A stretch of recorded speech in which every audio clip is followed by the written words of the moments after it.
cuando Westinghouse instala su usina de corriente alternada en el Niágara debe vencer varios obstáculos antes de ver coronada su empresa.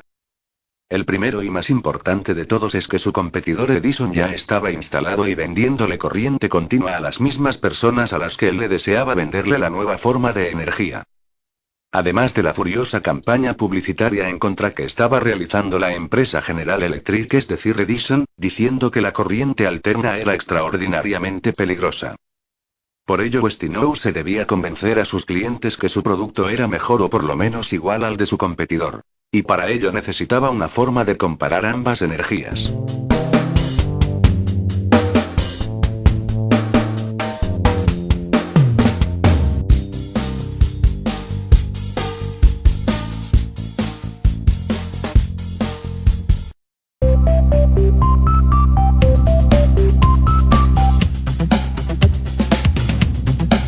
En corriente continua no había demasiadas cosas que medir, bastaba medir la amplitud de tensión e integrar la corriente en el mismo periodo y teníamos la energía que se había transmitido.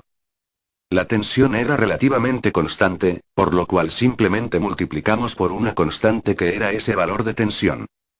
La corriente en cambio era variable y dependía de la carga, por lo cual deberíamos integrar la corriente en función del tiempo y simplemente multiplicar el resultado de esa integral por la constante que nos daba la tensión. Veámoslo matemáticamente.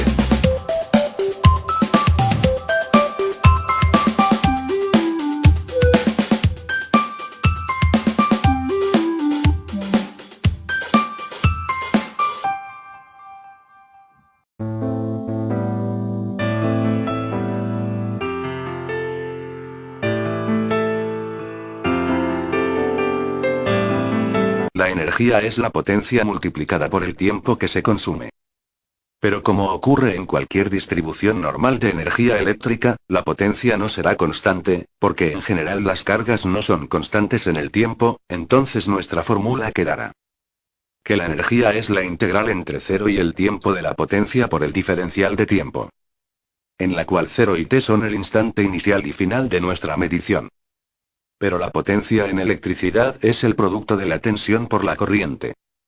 Donde O es la tensión y I es la corriente. Si reemplazamos en la integral nos queda. Es decir, la energía es la integral entre 0 y t del producto de la tensión por la corriente por el diferencial tiempo. Si consideramos que la tensión es constante la podemos sacar de la integral y nos queda.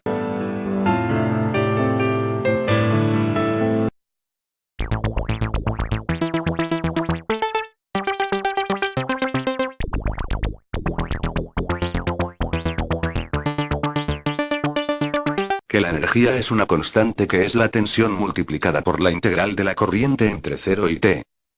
Si ahora vemos físicamente estos conceptos en nuestra ecuación tenemos una constante que no es más que la tensión. El segundo término de la ecuación es la integración de la corriente que gráficamente es. Edison tomaba como una constante la tensión y solo integraba la corriente.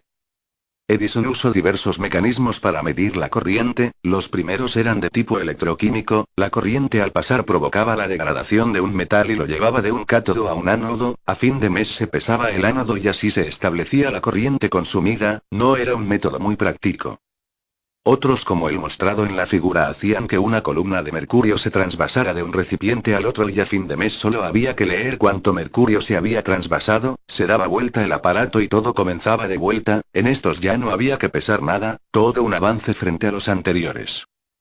Así que pronto aparecieron los medidores ampere-hora, que eran algo así como un motor cuyas vueltas dependían de la corriente que pasaba. En estos, al igual que en los modernos medidores, la energía consumida podía leerse en un dial.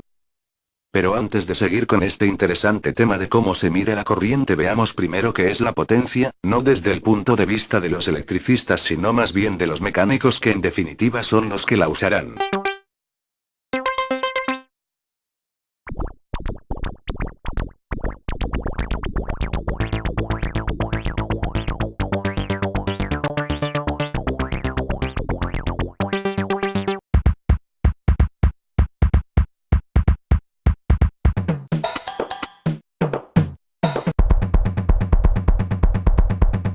Antes de seguir ahondando en la controversia entre Edison y Westinghouse repasaremos algunos conceptos para poder hablar todos el mismo idioma. El concepto de potencia viene de la época en que el trabajo, el pesado por lo menos, lo hacían los animales. Y la potencia no es más que el trabajo realizado en la unidad de tiempo. Una unidad de potencia muy utilizada todavía hoy en día es el caballo de fuerza. Y esa unidad corresponde aproximadamente a la capacidad de realizar trabajo de uno de esos animales, o dicho de otra forma, a la cantidad de trabajo que podía realizar, en promedio, un caballo en la unidad de tiempo. Esta unidad surge bastante antes que la electricidad, surge cuando los fabricantes de calderas de vapor querían vender sus productos y tenían que comparar lo que vendían con lo que en la época se usaba para hacer el trabajo, de allí surge esta comparación que se transformó con el correr del tiempo en una unidad.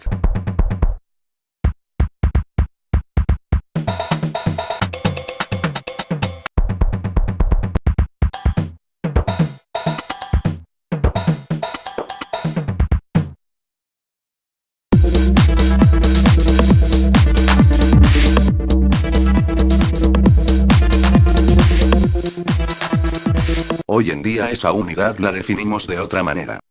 Decimos que un caballo de fuerza es la potencia que nos permite levantar a 1 metro de altura una carga que pesa 75 kilogramos en el tiempo de 1 segundo.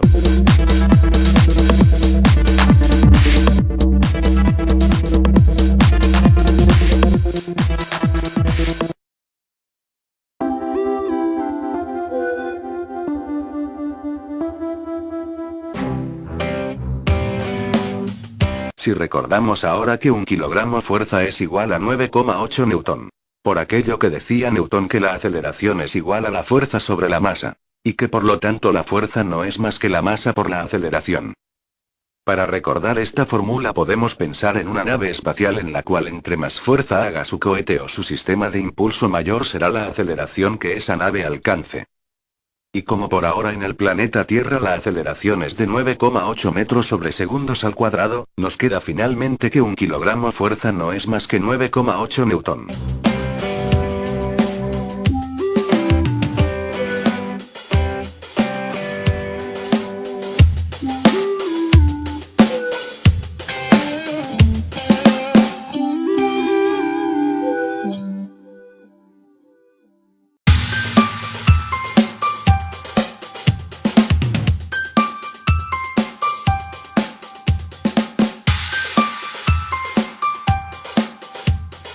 Si volvemos ahora a nuestro caballo, tenemos 75 kilogramos fuerza es la fuerza que realiza el animal. 1 metro es la distancia que recorre. 1 segundo es el tiempo que tarda en levantar los 75 kilogramos a 1 metro de altura, en nuestro caso la unidad de tiempo. Y finalmente 9,8 newton sobre kilogramo fuerza, es la relación entre las unidades. Lo cual nos da que un caballo fuerza es nada más y nada menos que 735 newton por metro sobre segundo.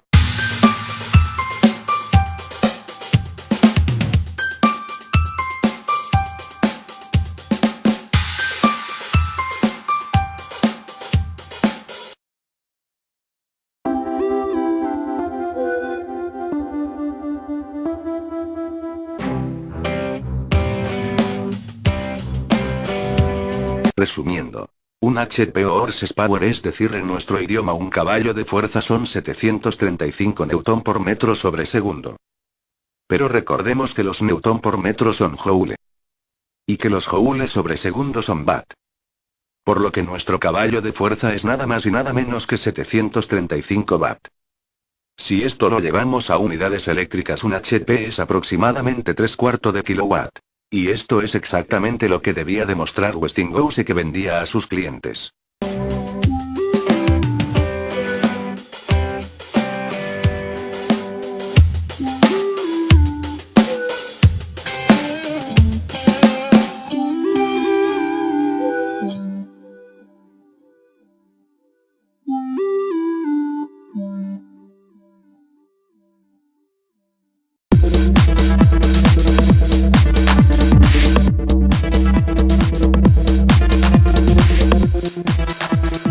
Los mecánicos tienen otra forma de medir la potencia.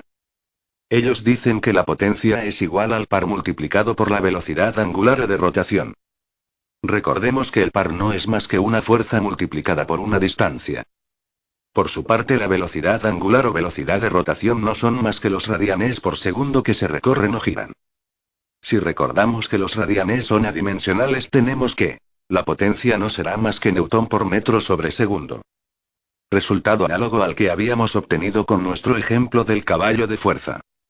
Observemos también que si nosotros medimos el par en newton por metro y los ángulos los expresamos en radianes sobre segundo, que es lo mismo que decir 2 por pi por el número de revoluciones por segundo o RPS, nuestra potencia nos quedará directamente expresada en watt.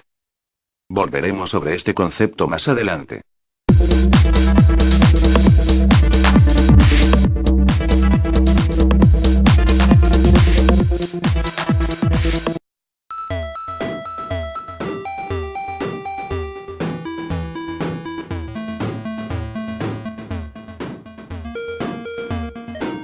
Volviendo al concepto de la potencia, la misma nos dice qué cantidad de energía estamos consumiendo en el instante que consideramos. Podríamos decir entonces que la potencia medida en kilowatt no es más que la energía medida en kilowatt-hora sobre el tiempo, que podría ser hora. Si volvemos al ejemplo de los caballos y pensamos ahora en una diligencia que tiene 10 caballos adelante, nuestro vehículo estaría consumiendo una potencia de 7350 watt, pero nada nos diría del camino que ha recorrido. La potencia, entonces, nos habla más bien de algo instantáneo. Lo que estaríamos consumiendo en ese momento, es como una foto del consumo.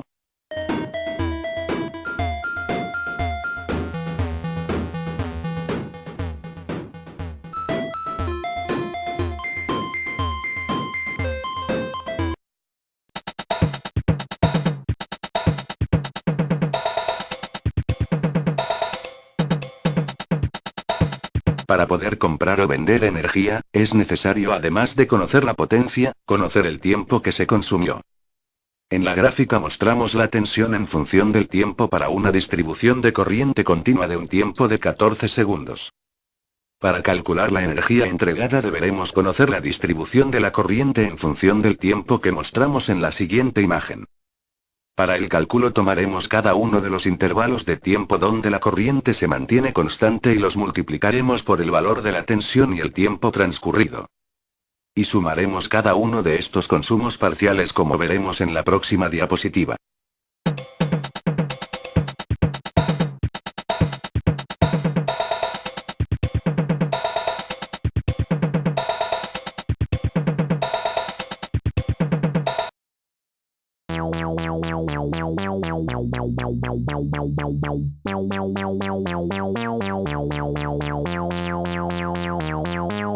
Para el cálculo dividiremos el gráfico de la tensión en 3 periodos idénticos a los tiempos en los cuales la corriente se mantiene constante.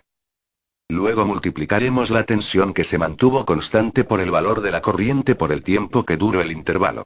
Repetiremos la operación para cada uno de los periodos y sumaremos cada uno de los resultados parciales. El resultado nos dio en watt segundo. Si lo quisiéramos llevar a watt hora, simplemente dividimos por 3600, que es la relación entre segundo y hora, o dicho de otra manera, la cantidad de segundos que hay en una hora.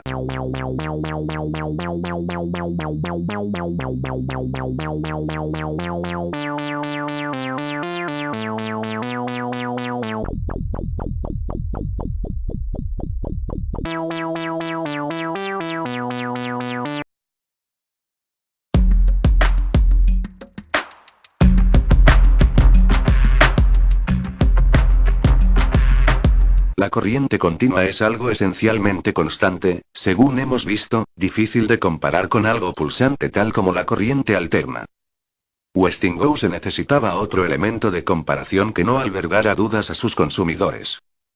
Era necesario entonces crear una nueva serie de valores que no aparecen naturalmente en la onda de corriente alternada, que sirviera para comparar la nueva corriente alterna con la corriente continua. Una nueva serie de valores que indicara sin lugar a dudas que estábamos hablando de lo mismo.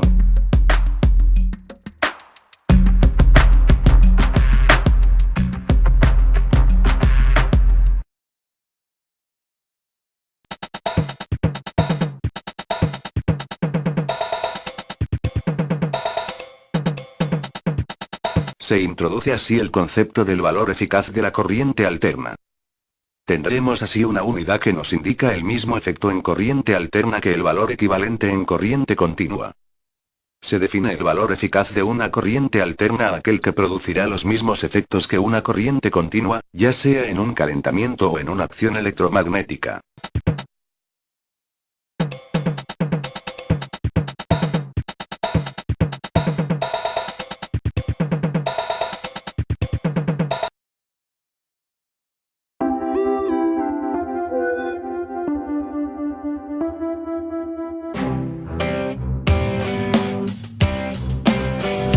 Habíamos visto en cuadros anteriores que la energía es igual a la integral entre 0 y t del producto de la corriente por la tensión por el diferencial de tiempo. Es decir, la sumatoria de los intervalos donde la corriente y la tensión es constante por el tiempo de los mismos. Para calcular el valor eficaz nos valdremos de una ecuación similar, pero integrando los efectos de una corriente sobre un resistor calculando la cantidad de calor que produce. Si recordamos que de acuerdo a la ley de Joule, la potencia es igual al cuadrado de la corriente por la resistencia. Si recordamos además que el calor es una forma de energía, calcularemos ahora el calor que genera nuestra resistencia, en corriente continua primero y en corriente alterna después.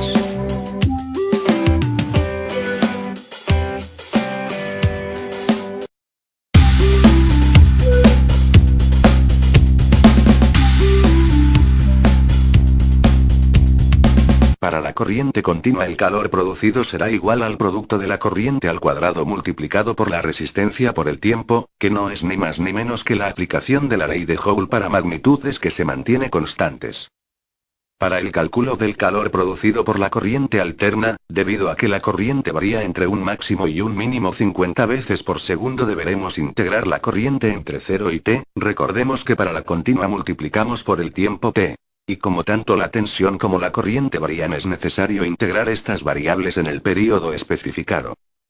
Ahora reemplazaremos los valores instantáneos por las funciones que los representan, pero eso es tema de la próxima placa.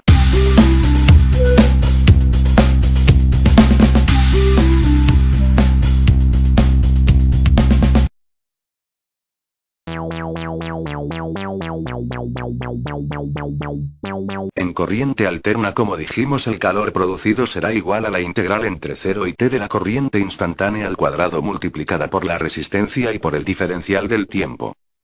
Si recordamos que la expresión de la corriente instantánea es igual a el valor máximo de corriente multiplicado por el seno de omega t. Expresión esta que en la fórmula se encuentra al cuadrado. Si reemplazamos en la primera tenemos. Observemos que la corriente máxima y max, además de la resistencia R, son valores constantes, por lo cual los podemos sacar afuera de la integral. Con lo cual la expresión de la cantidad de calor producido nos queda como: el valor del calor producido por la corriente alternada será igual a corriente máxima al cuadrado, por la resistencia, por la integral entre 0 y t del producto del seno al cuadrado de omega t por diferencial t. Expresión a la cual volveremos luego.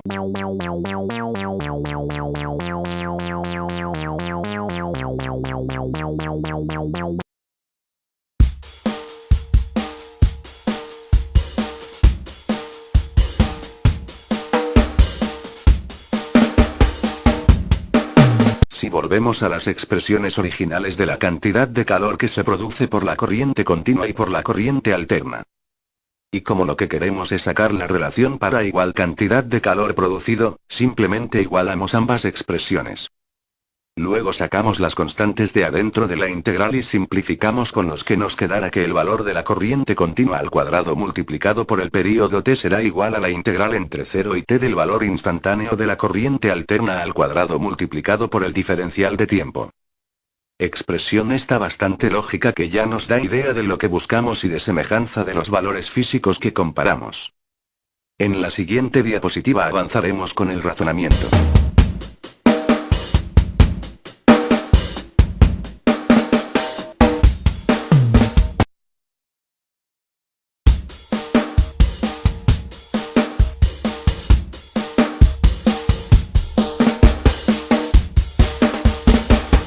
Si ahora despejamos el valor de la corriente continua, nos queda que el valor de esa corriente es igual a la raíz cuadrada del valor medio cuadrático.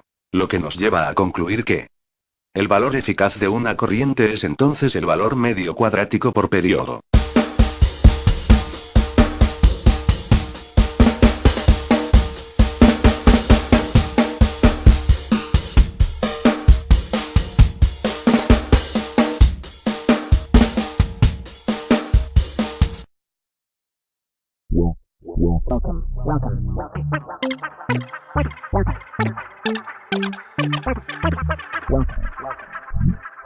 Esta ecuación la podemos resolver de varias maneras, gráfica, analítica o computacionalmente. Primero intentaremos una resolución con un artificio gráfico para poder resolverla. El valor de I chica corresponde al valor instantáneo de la corriente. Si el valor de I está al cuadrado, cualquiera de las muestras que tomemos siempre será positiva. Y el valor medio de las mismas será la suma de esas muestras dividido el número n de muestras que tomemos. Es decir, esta última expresión será nada más y nada menos que el valor medio cuadrático de nuestra onda, es decir, lo que estábamos buscando con la primera expresión que habíamos deducido.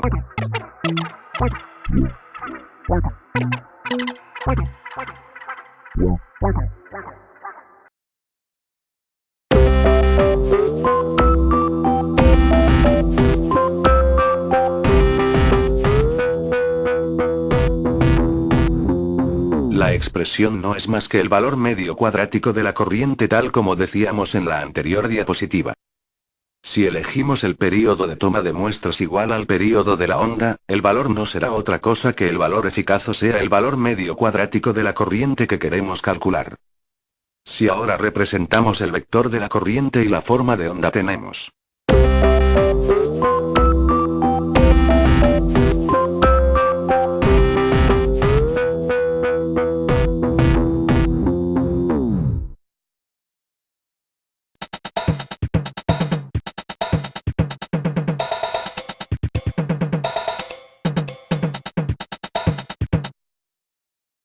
Observemos en el dibujo lo siguiente.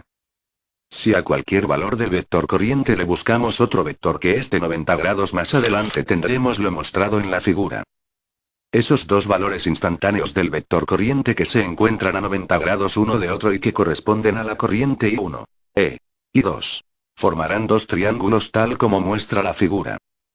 Observemos además que debido a la semejanza de los triángulos, las líneas trazadas en verde corresponden a I1, I, A, y 2. Y que al mismo tiempo son los dos lados del triángulo rectángulo. Es decir, si yo sumo al cuadrado estos dos segmentos que corresponden a esos valores de I1 y I2, obtendré el cuadrado de IM, aplicando Pitágoras, por aquello que la suma de cada uno de los catetos al cuadrado es igual al cuadrado de la hipotenusa. Yo podría extender este razonamiento y decir que hay infinitas combinaciones de parejas de vectores que sumadas al cuadrado nos darán IM, pero eso es tema de la próxima diapositiva.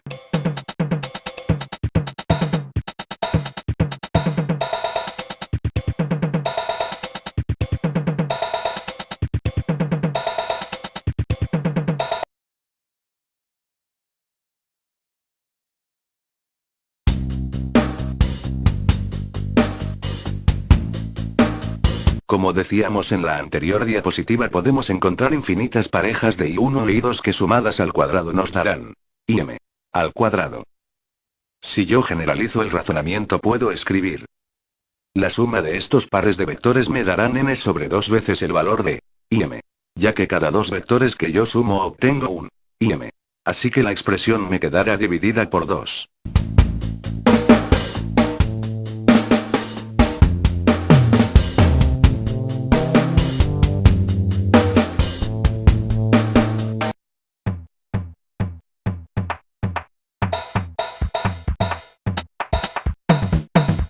Observe que este razonamiento de tomar vectores de a pares que se encuentran a 90 grados que hemos desarrollado para el primer cuadrante, fácilmente también podemos extrapolarlo al tercer y cuarto cuadrante. Observe que siempre estamos hablando de una corriente instantánea que se encuentra elevada al cuadrado, por lo tanto siempre es positiva.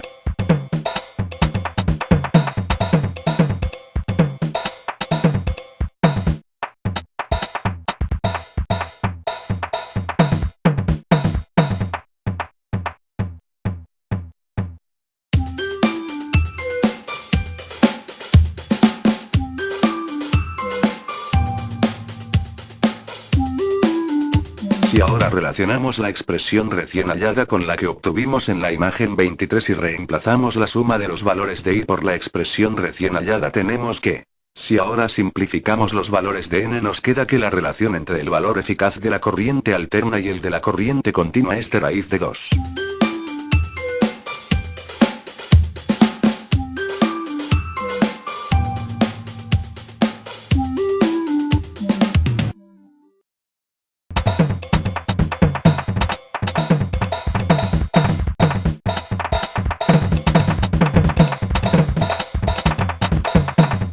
Si operamos en esta última fórmula nos quedará que el valor eficaz de la corriente alterna senoidal será el valor máximo de la misma dividido por raíz de 2. O dicho de otra manera, el valor eficaz será raíz de 2 veces menor que el valor máximo de la onda de alterna.